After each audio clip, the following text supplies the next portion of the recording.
En base a eso también y tantas otras cosas que suceden en este país, vamos a recibir con nosotros al doctor Juan Falconi Puy, que como siempre está con nosotros para conversar, pero para conversar con la verdad por delante, con esos análisis que sin duda alguna nos van a llevar a una reflexión profunda. Doctor, siempre es un gusto poderlo saludar y conversar pues con usted. Buenos días, mi estimada Carlita, el gusto es para mí siempre, al igual Jaime, y por supuesto pues a la audiencia, esa leal y fiel audiencia que tienen ustedes. Tiempo que no la había visto, Carlita, yo creí que ya se habían olvidado de mí. No, doctor, por supuesto que no nos hemos olvidado. Doctor, ¿cómo le va? Buenos días, gracias Jaime, por acompañarnos. ¿cómo está usted, mi estimado Jaime? ¿Cómo va todo? Entremos en materia. Bueno. Tema leyes. Yo no sé si es que con las leyes que se han aprobado hasta aquí, el gobierno va a combatir la violencia, la inseguridad y todos los problemas que tiene el Ecuador, porque nos están haciendo creer que de esa manera se va a arreglar los problemas que tiene el Ecuador. ¿Qué criterio tiene, doctor? Se creó la ley de solidaridad, que de solidaridad desde mi punto de vista no tiene nada. Y también se creó la ley de inteligencia y hay otras leyes más de económica urgente. De esa manera las están aprobando. Que se van desarrollando, así es como dice usted, otras leyes, Jaime, pero yo quisiera, para dar, si de pronto nos permite eso centrar la conversación, arrancar desde el principio. Arrancar desde el principio lo que es la materia legal. Correcto. Y obviamente lo sé de memoria porque como que lo hemos usado tanto y es por donde empezamos. ¿Cuál es la definición de ley? Y esto es fundamental y tenerlo presente, porque de ahí se tiene que desarrollar todo. Hago una brevísima precisión. Usted sabe que yo siempre pues tengo que tratar de dar comentarios académicos que tienen un origen académico, ¿verdad? Que es bueno, además para que la audiencia en general lo tenga presente y los colegas lo puedan recordar. Ecuador viene del Código de Andrés Bello. Ese código de Andrés Bello fue un código estupendo, una obra genial de Andrés Bello. Él se desarrolló en Chile, pero era de origen venezolano.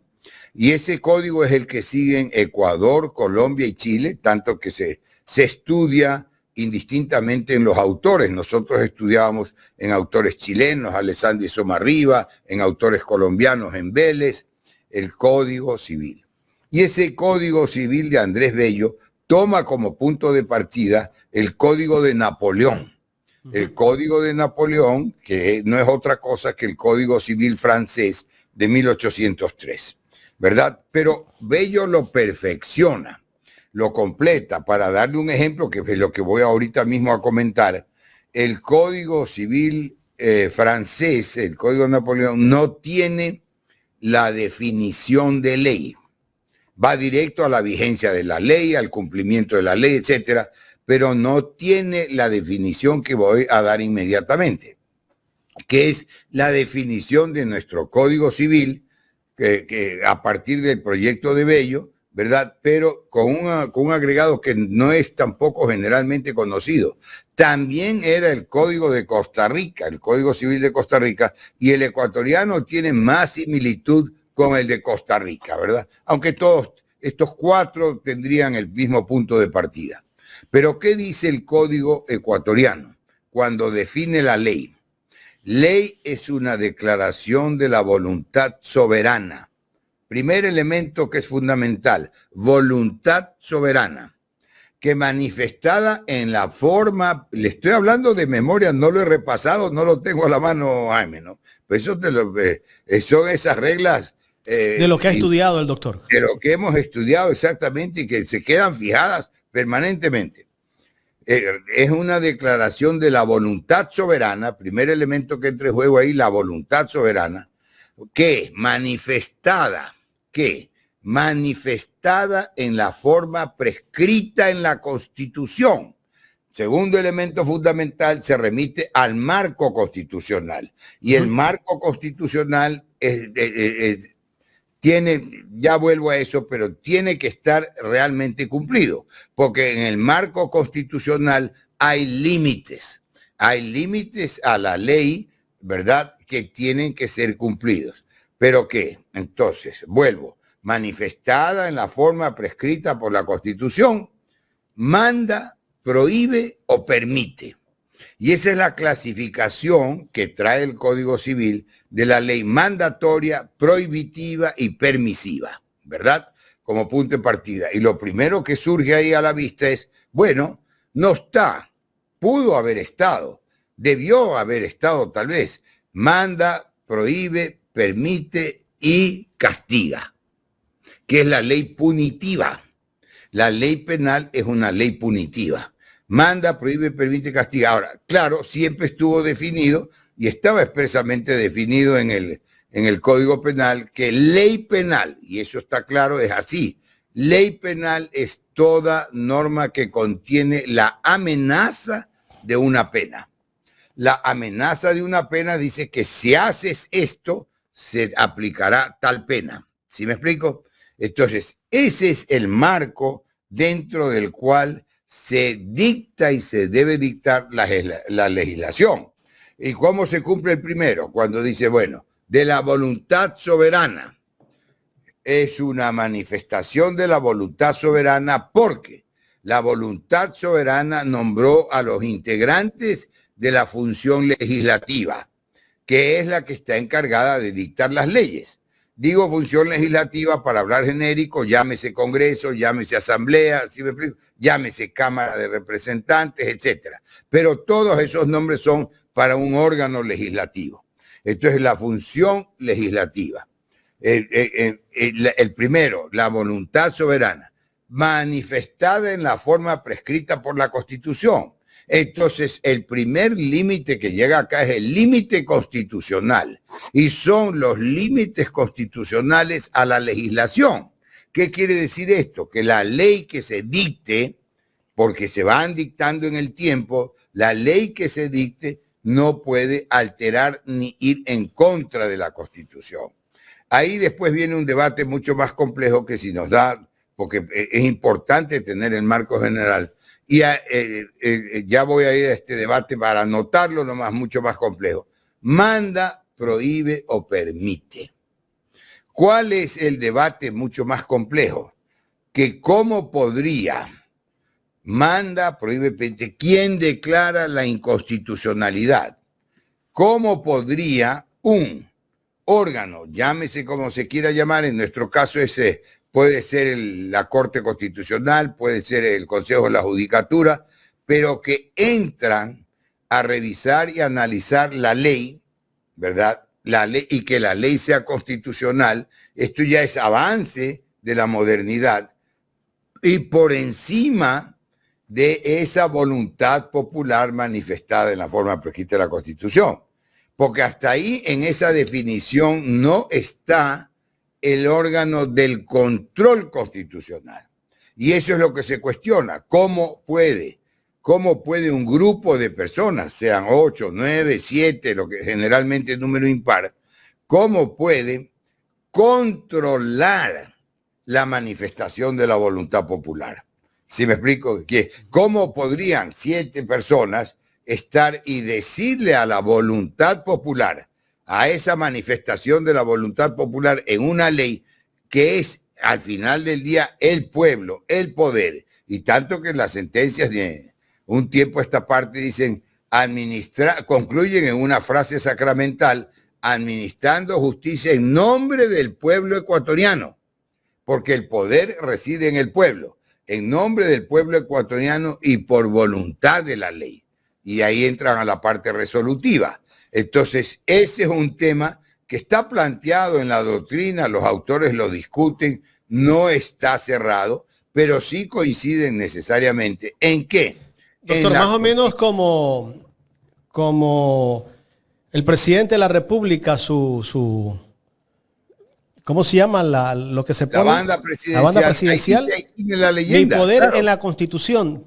Mi poder en la Constitución, exacto, ¿verdad? Él tiene que respetar lo que dice la Constitución. Claro, porque la Constitución es, primero pues se la denomina de varias maneras, uno se dice la ley suprema, la Carta Magna, etcétera, Y la Carta Magna viene de la Carta Magna de Juan Sin Tierra, que es el antecedente constitucional más antiguo. Juan Sin Tierra en Inglaterra en 1215. De la Carta Magna, se la llama también la Carta Magna. Él no puede irse más allá de lo que dice la Constitución, está clarísimo. Claro, no puede sobrepasar. Pero ciertos mandatarios sí lo hacen, ¿no? Claro, ciertos, y entonces ahí está previsto el remedio, bien entendido que el remedio tiene ese cuestionamiento original que no sale mucho a la luz, que no se lo hace, no he visto, no se lo hace en público, de que como el remedio constitucional en nuestro sistema lo impone la Corte Constitucional. Pero ahí viene ese cuestionamiento que no lo vamos a profundizar ahora, lo dejo nomás anotado, que muchos claro, no autores, nos alcanza el tiempo, doctor. Claro, no nos alcanza el Avancemos tiempo. un poco. Vamos, más porque rápido. muchos autores discuten pues si eso es válido, que un grupo de personas esté por encima, porque las leyes posteriores también no dejan de ser voluntad popular, ¿no? ¿Verdad? Entonces, correcto. pero bueno, hasta tanto el marco supremo está dado. Supremo porque la Constitución es la norma suprema y tiene que cumplirse. Ahora, efectivamente, pues están esas dos leyes nuevas. De alguna manera, oía los comentarios de la doctora Cibel hace un momentito, en la parte final, de alguna manera ya siquiera se le ha dado forma porque los aspectos a destacarse, se le ha dado forma a este conflicto armado interno, que no tenía definición y que al mismo tiempo pues traía la duda, el cuestionamiento de cómo es que es esto, porque siempre teníamos los conflictos armados en el ámbito internacional y ese era un poco el entendimiento generalizado.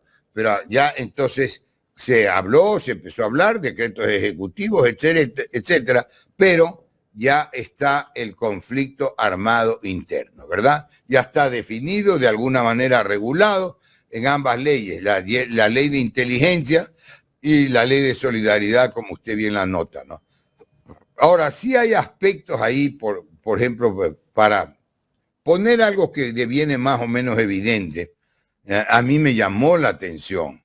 Se le quiere dar al mismo tiempo y eso es lo que tiene que verse con cuidado desde el punto de vista constitucional, una garantía a los agentes del orden público, Fuerzas Armadas y Policía, una seguridad de que no van a tener ellos represalias, acusaciones cuando estén cumpliendo sus obligaciones, ¿verdad? Que, claro, la fuerza pública está para eso, para ser fuerza pública y para actuar en los casos de conmoción internacional o interna. Y aquí estamos hablando todo el tiempo de la interna.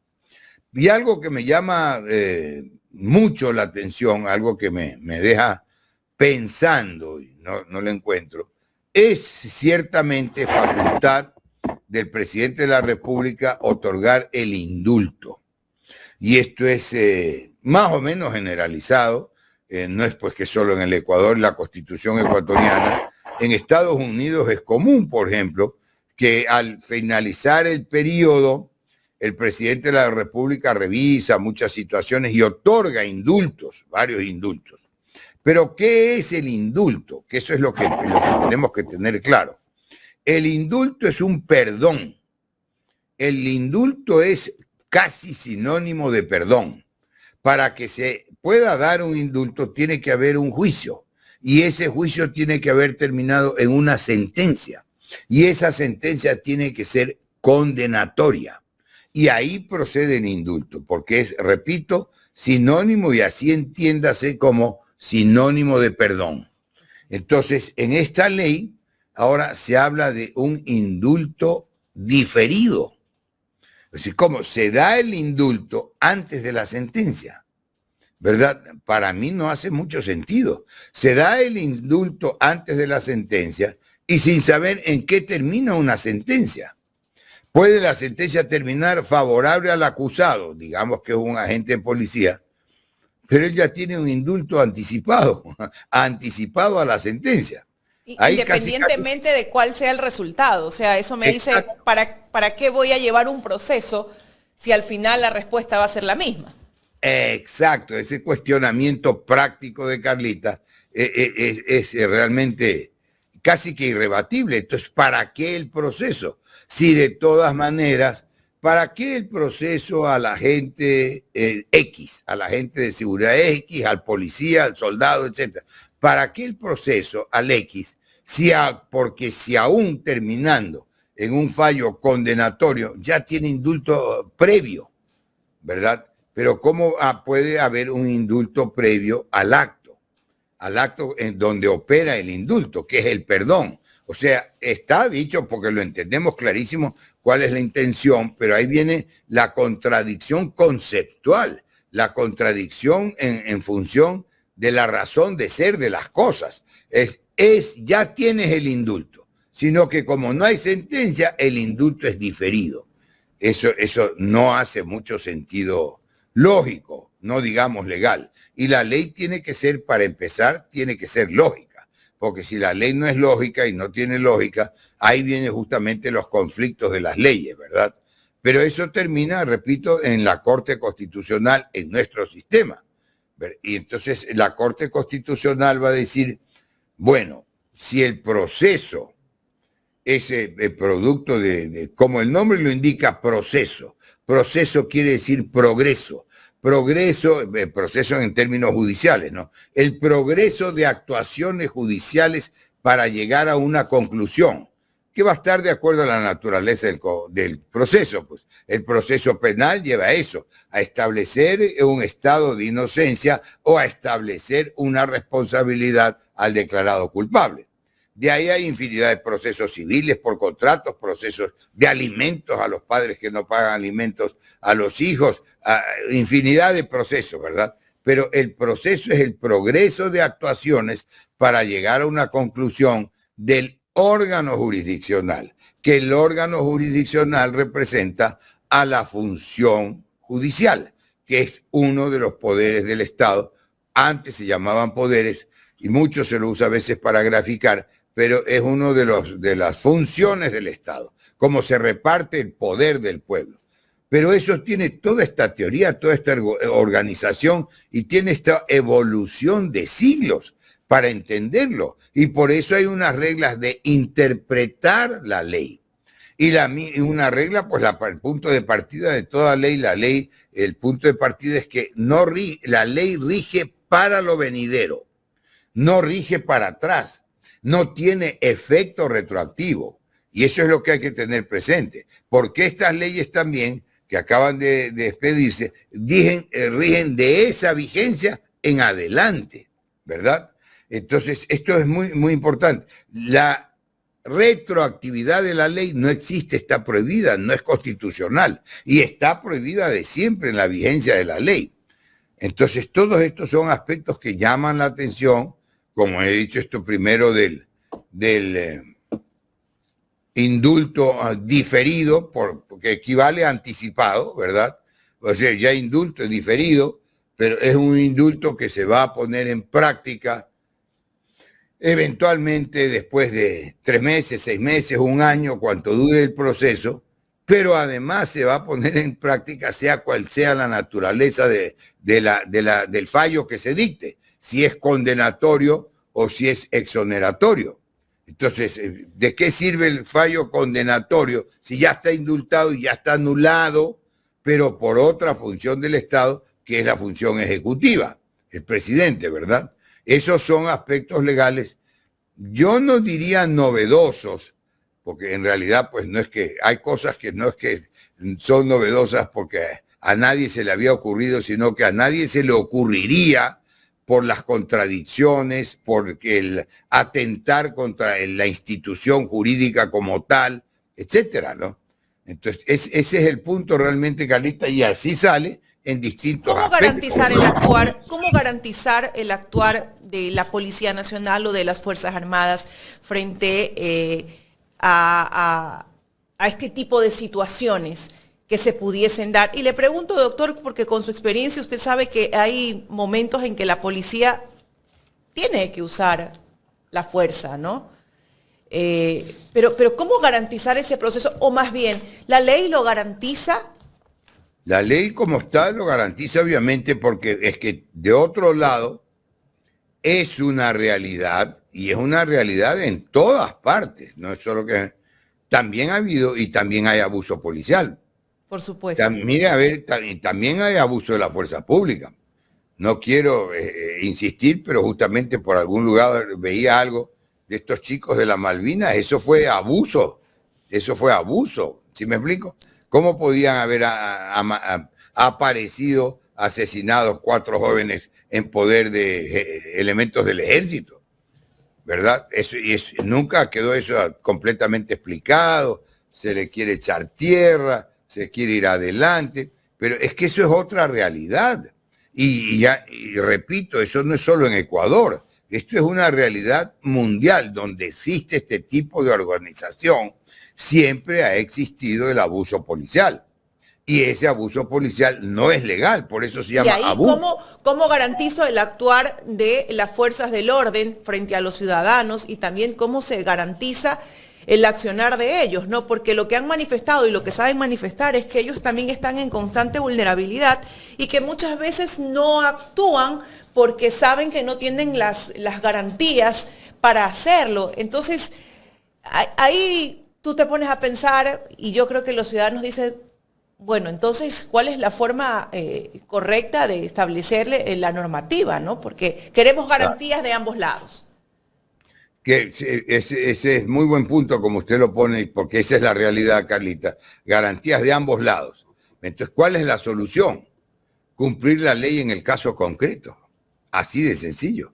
Cumplir la ley en el caso concreto. Pero lo que ocurre es que no se cumple la ley. Y es un país que ya seguimos en la línea de los hechos consumados. Ya está dado, entonces ya pierde actualidad, pierde importancia. Usted hablaba, Jaime, al inicio, ya los interesados, los medios que quieren destacar, los medios que ya quieren echarle tierra a un asunto, los que exageran en otro sentido, etcétera, etcétera. Pero los jueces, y esto es claro, básico tenerlo claro, los jueces tienen que fallar, tienen que resolver por lo que la ley diga y por lo que conste de las tablas procesales, no por lo que la prensa diga, ¿verdad? Peor, o por lo que el presidente diga. Claro, por lo que la prensa o cualquier funcionario diga, y menos de manera anticipada. Sí, para eso está el proceso, este progreso de actuaciones guiadas y dirigidas, conducidas por un juez para llegar a una conclusión. Ahí está, y la normativa aplicable a esos casos está, el proceso para esos juzgamientos está, ¿verdad? Ahora se dictan unas reglas adicionales que estamos comentando, y entre esas, una que ciertamente... Doctor, ahora que toca este punto, no sé si podemos ir analizando como ejemplo el caso del alcalde Aquiles Álvarez, ¿no? El fin de semana, el juez, el fiscal se ratifica, creo que apellido Alarcón es, en el pedido de prisión en contra del alcalde porque supuestamente el alcalde no cumplió las medidas sustitutivas, que no se puso el grillete. Bueno, en fin, comenzaron por allí a hacer titulares muchos medios de comunicación, redes sociales, granjas de troles, posicionando que hay que meter preso al alcalde porque no cumplió la medida sustitutiva, no se puso el grillete, pero él justificó porque él tiene un marcapasos. Y eso le puede afectar su salud. Además, el alcalde no se ha fugado, él ha cumplido con la presentación semanal, creo que 2 veces a la semana, ante la Corte de Justicia. ¿Qué criterio tiene usted de esto, doctor? Perdón que me salte. Sí, se sale, pero lamentablemente, mi estimado Jaime, no estoy muy enterado del caso. ¿Sí me explico? Si el hecho... 2 aspectos fundamentales. El hecho de no usar el grillete, que el grillete no es otra cosa que eso que se le pone este aparato como una especie de banda mecánico que emite ondas y es para poder ubicarlo al sujeto que lo usa en cualquier momento, en cualquier lugar. Y la teoría básica de eso es decir, bueno, que si se está tratando de abandonar o de ir del país, es detectado inmediatamente de manera electrónica, porque ese grillete, que es esta especie de banda electrónica que va generalmente en el tobillo, manda las señales correspondientes para avisar. Por ejemplo, está en el aeropuerto, ¿no? Por un lado. Por otro lado, ya para el caso concreto, si le cause daño o no le cause daño a temas del corazón, no he seguido, le digo la verdad, para nada ese tema ni de las noticias del alcalde. Entonces, del caso como tal no tengo una información básica. Podríamos hablar de una generalidad, ¿verdad? Obviamente que si a una persona este aparato electrónico le causa problemas, puede decir, dese una medida alternativa y el juez tendría que darla, ¿no? Porque eso lo pide la fiscalía y lo ordena un juez. No es que la fiscalía lo ordena, esa es la secuencia. Y ahí vamos otra vez, si se quiere, indirectamente al principio, porque es el órgano judicial el que responde, es el órgano judicial el encargado de declarar el derecho de hacer justicia, ¿sí me explico? Lo que pasa, y eso también hay que tenerlo claro, Jaime, porque no siempre se le está dando la atención, aunque hay abundantes titulares, me refiero solo a los titulares, el sistema de justicia ecuatoriano está fallando. Yo me refería al caso, es porque la gente y los medios de comunicación quieren hacerle creer a la gente, al pueblo, quien decide casi que dictar la prisión preventiva en contra de alguien es la fiscalía. No. Cuando la fiscalía solo lo que hace es acusar y ahí depende del juez. Solicita claro, la fiscalía. La fiscalía la puede solicitar. Pero la narrativa se creó, la narrativa se creó y casi que recibió un linchamiento mediático el alcalde.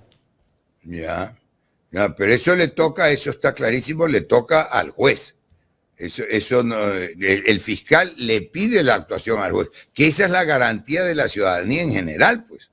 Porque si eventualmente todo esto está en manos de los funcionarios, pues no están los funcionarios necesariamente no están garantizando los derechos. No digamos los fiscales de cuerpos numerosos, hay muchos fiscales, los fiscales reciben instrucciones, tienen que actuar de acuerdo a sus facultades, etcétera, ¿verdad? Entonces, pero tiene que ser todo eso dentro de los límites constitucionales, en la medida que no afecte los derechos y los límites constitucionales. Y por eso está dicho, y es una regla pues de oro, que la Constitución no es una ley más, no es una ley que se la reforma por otra ley posterior, ni mucho menos. La Constitución es el órgano máximo, es el elemento jurídico más. Se tiene muchísimas referencias, la ley de leyes, la ley suprema, etcétera. Pero eso no puede ser reformado sino siguiendo ese proceso complejo de reforma, de enmienda, si se quiere ir a una nueva constituyente, que también es más complejo, no es el tema en esta mañana, pero eso es justamente una garantía de vigencia de la Constitución, que no puede ser así fácilmente cambiada o reformada, no tampoco de acuerdo al criterio de un funcionario en un momento dado. Esa es la garantía de la Constitución para nacionales y extranjeros, porque los extranjeros, mientras estén en Ecuador, esto es interesante que quede claro, también tienen esos derechos constitucionales. La Constitución, al final del día, garantiza a los habitantes en el territorio ecuatoriano. ¿Me explico, Jaime? Entonces, ahí viene el tema constitucional. Hay una ley secundaria, hay una ley... Usted ve que la Corte Constitucional con frecuencia ha dictado la inconstitucionalidad de algunas leyes, de algunas decisiones, ¿no? Están las sentencias ahí. Y además después de anulado, ha declarado inconstitucionales ciertos procesos judiciales. Esa es la labor de la Corte Constitucional, ¿verdad? Entonces, de velar por la constitucionalidad, aunque ciertos autores más atrás puedan cuestionar de que cómo un grupo de personas pueden estar fiscalizando la voluntad popular, pero así es, esa es la estructura y no se ha inventado, el punto estriba en que no se ha inventado nada mejor. Cierto que la ley viene de la voluntad popular, pero esa ley tiene que estar sujeta a un mandato constitucional que se lo ha señalado por la misma voluntad popular de manera anterior y con la intención declarada, advertida y escrita de que sea la ley suprema y de que ninguna otra ley pueda estar en contra. Eso es lo medular, ¿me explico, mi estimado Jaime? Correcto, doctor. Ya en la recta final, porque lamentablemente el día de hoy el tiempo nos quedó corto. El tiempo vuela, ¿no? ¿Qué lectura darle usted a esa ley de seguridad o de inteligencia? Claro, la ley de inteligencia, perdón. Sí, lo primero que me surgió a mí como la ley de inteligencia es decir, qué fácil, qué bueno sería garantizar inteligencia, ¿no? Cuando Pero vemos con esa ley de inteligencia se le fue alia fede desde la penitenciaría. Sí, se llama esa ley de inteligencia, se la llama de inteligencia, porque a donde va es a la estructura de los órganos de inteligencia, como dicho en palabras más sencillas, de seguridad. Y por eso, y de seguridad interna es en este caso, porque puede ser interna o externa, y por eso se habla ahí también de la contrainteligencia, que es la inteligencia que funciona para detectar el aspecto contrario. Entonces, vale usted, los espías. A un espía le aplican la ley de inteligencia y hay el espía y el contraespionaje, ¿verdad? Entonces, esto va un poco a buscar la seguridad por esa vía de los mecanismos operativos de la inteligencia.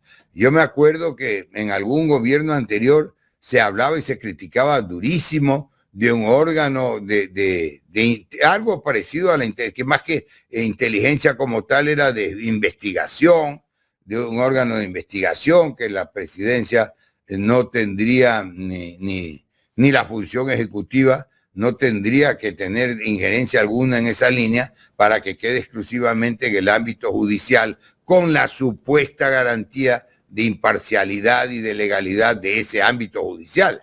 Que aquí vemos que al final del día, y lo que yo creo que hay que considerarlo, Jaime, lo he dicho más de una vez, al final del día el punto de partida y el punto de llegada de la corrupción pasa por los jueces. La impunidad, el enjuiciamiento, el que pone en libertad, que eso sí también sale con frecuencia en los medios, apresuradamente, etcétera, etcétera, son los jueces.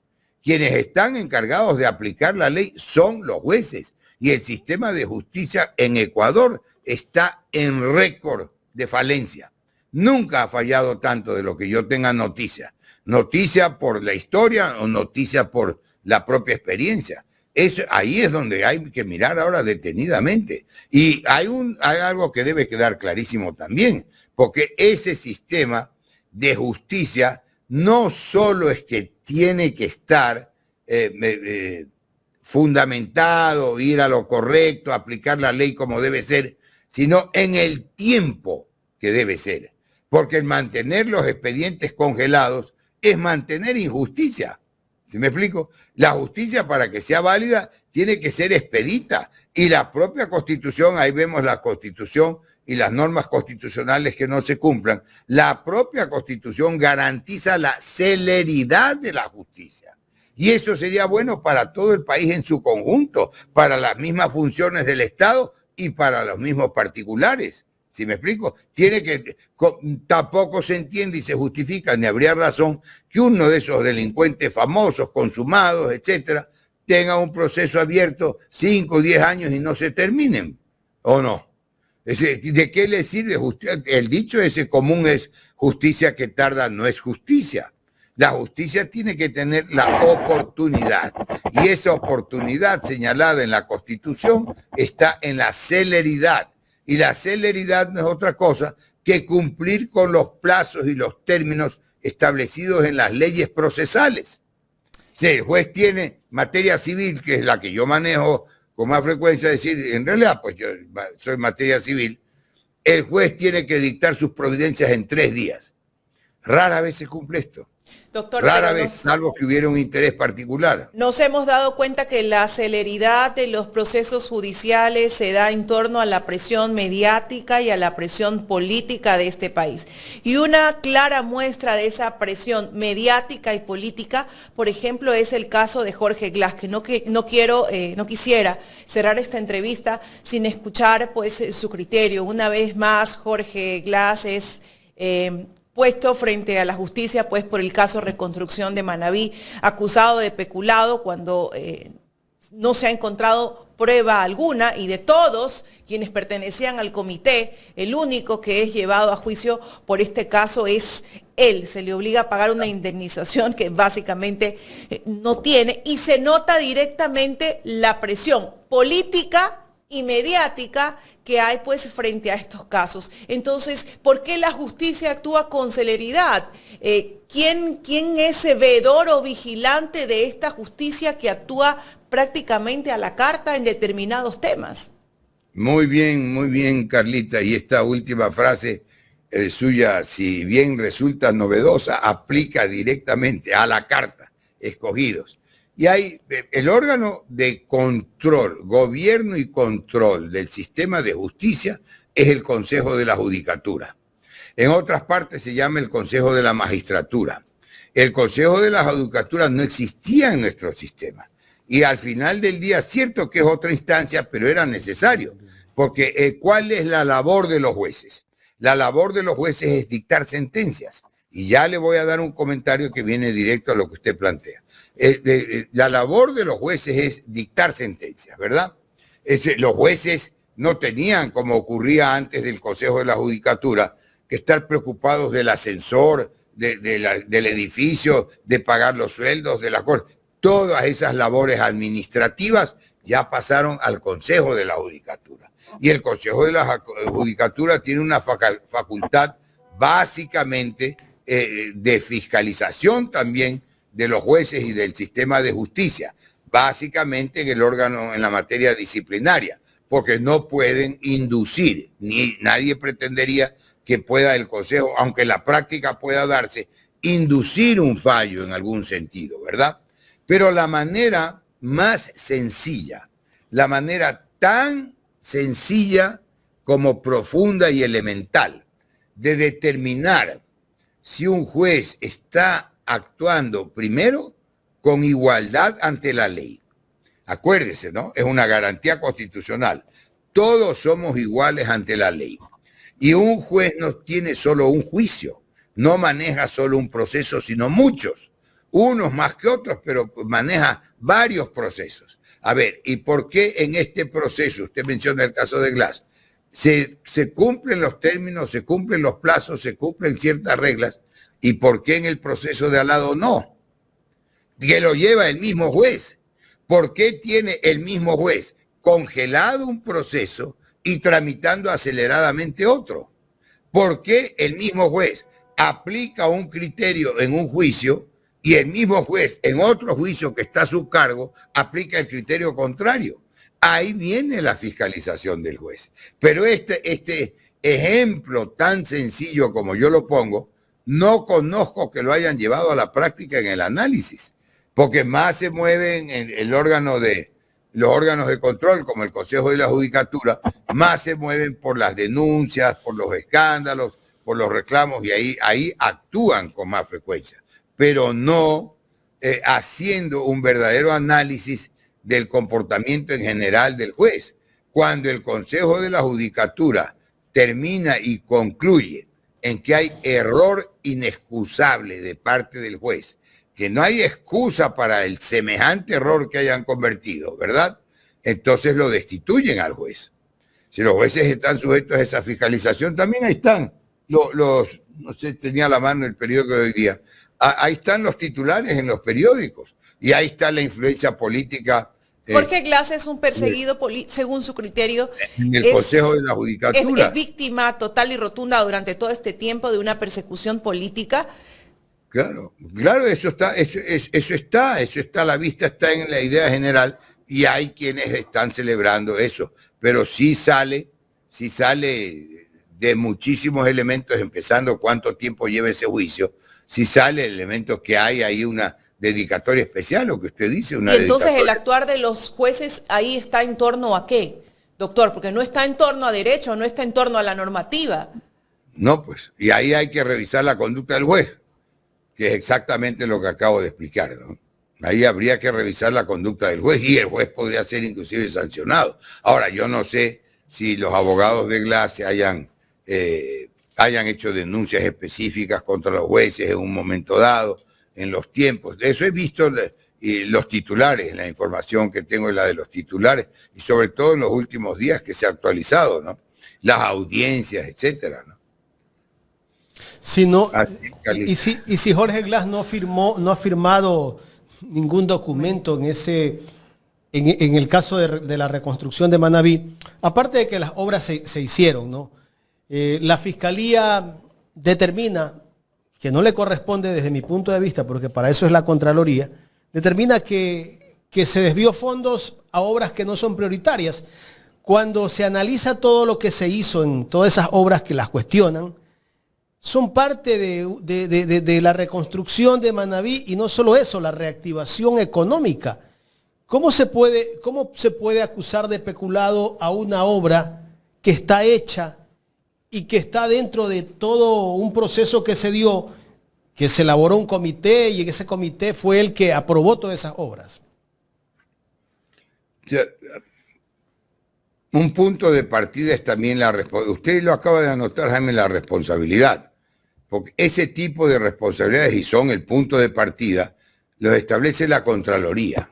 La Contraloría establece tres tipos básicos de responsabilidad. Responsabilidad administrativa, responsabilidad civil y responsabilidad penal. Pero como no se puede llegar al final y no es el momento, la Contraloría lo que establece es indicios de responsabilidad penal, ¿verdad?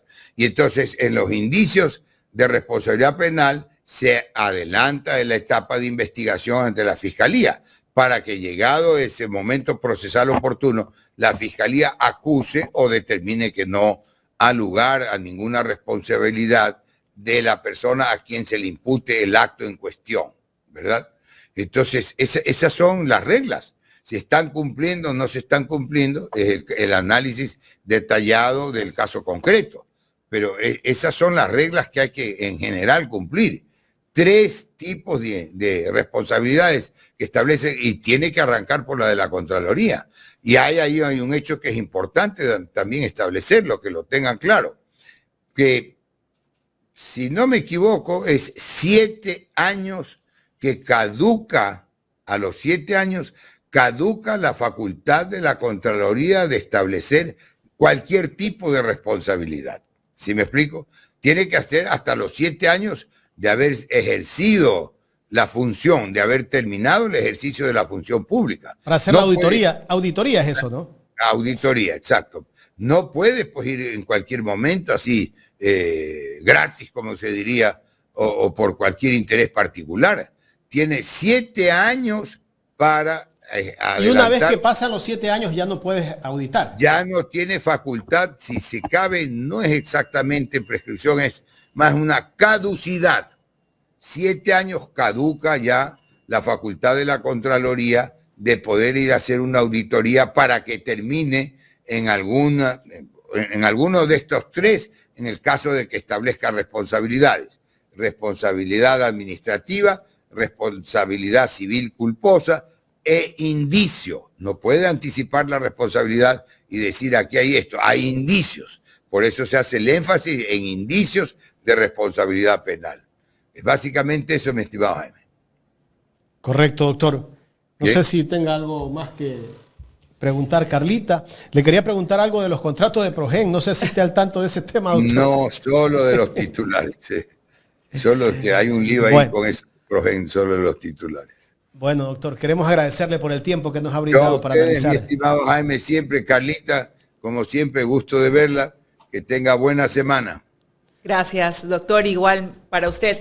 Esperamos tenerlo en una próxima ocasión para poder analizar más temas de coyuntura y